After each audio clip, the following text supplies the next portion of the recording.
శ్రీమద్ భాగవతం మనకు బోధిస్తుంది ఏమని?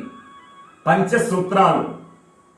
సత్యం, ధర్మం, శాంతి, ప్రేమ, అహింస. భాగవతము అంటే బా అంటే భక్తి, గా అంటే జ్ఞానం, వా అంటే వైరాగ్యం, తా అంటే తత్వం, ము అంటే ముక్తి. భాగవతం మనకు అందించేది ముక్తి ధామాన్ని. కనుక భాగవతము తెలిసి పలుకుట చిత్రంబు, శూలికైన తమ్మి చూలికైన విభుద జనుల వలన విన్నంత కన్నంత తెలియవచ్చినంత తేటపరుతు.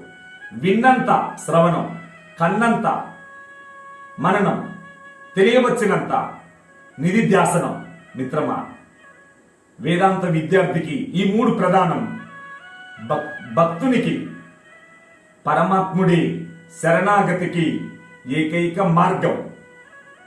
పరమాత్మే శరణు. పరమాత్మని శరణు పొందినప్పుడే భక్తునికి శాంతి.